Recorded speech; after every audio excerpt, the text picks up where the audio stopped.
प्रति पंढरपूर म्हणून जगविख्यात असलेली संतनगरी शेगावच्या वैभवामध्ये वाढ व्हावी याकरिता तत्कालीन मुख्याधिकारी अतुलचंद्र पंत आणि नगराध्यक्षा शारदा कलोरे यांच्या कार्यकाळामध्ये शहरातील अनेक चौकांचे सौंदर्यीकरण करण्यात आले आणि महापुरुषांचे पुतळे उभारण्यात आले। पण हे संपूर्ण महापुरुषांचे पुतळे अतिक्रमणाच्या विळख्यात गुंतल्या गेलेत आणि पुतळे आहेत की अतिक्रमण आहे हे समजेनासे होत गेले। यातच सायंकाळी एक घटना घडली ज्यामध्ये आंबेडकर चौक ते गजानन महाराज मंदिर या दरम्यान अकोला येथून गजानन महाराजांच्या दर्शनाकरिता आलेल्या भाविक परिवाराला अतिक्रमणधारक आणि फेरीवाले व्यावसायिक यांनी बेदम मारहाण करत संत नगरीच्या नावाला कधीही न पुसणारा डाग लावला। ज्या भाविकाला मारहाण झाली त्याने संपूर्ण परिवारासोबत पोलीस स्टेशन शेगाव गाठून पोलीस स्टेशनला तक्रार दिल्यामुळे पोलीस प्रशासन आणि मुख्याधिकारी नगर परिषद यांनी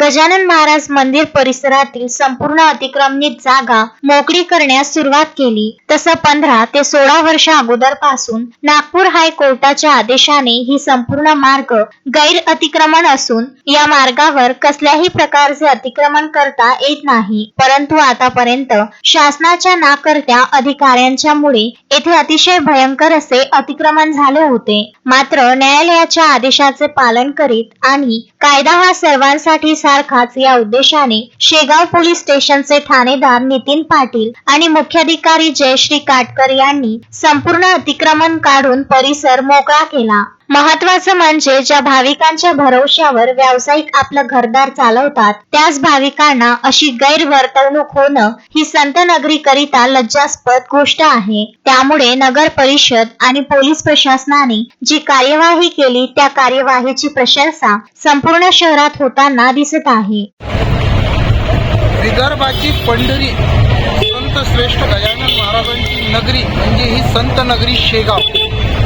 आम्ही सध्या मंदिराच्या जे सुरुवातीचं जे चौक आहे लहुजी वस्ताद चौक आणि संत गाडगे बाबा चौक याच्या मधात आपण पाहू शकता की हा रस्ता जो नेहमी गर्दीने गजबजलेला चौक होता आज हा मोकळा दिसून राहिला आहे। परंतु या मार्गावर अजूनही अतिक्रमण दिसते तर काही 3 चाकी ऑटो धारकांची सुद्धा येथे रांग दिसते की जो रस्ता भाविकांना येण्या जाण्याकरता मोकळा असायला हवा।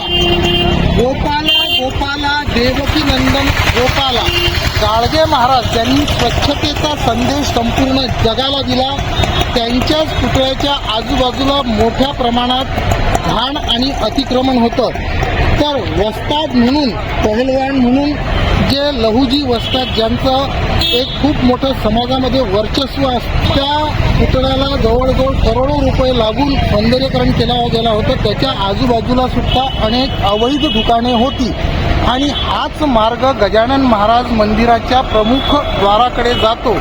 येथे जे भाविक येत होते त्या भाविकांना नेहमी जे वस्तू विक्रेते होते त्यांच्याकडून धक्काबुक्की अरे रावी असे प्रकार नेहमी जाणवत होते। काल एक अशीच घटना घडली आणि त्यानंतर शेगाव शहर पोलीस स्टेशनचे ठाणेदार नितीन पाटील आणि नगर परिषदचे सीओ जयश्री काटकर यांनी तडकाफडकी कार्यवाही करत इथलं संपूर्ण जे अतिक्रमण होतं ते हटवलेलं आहे।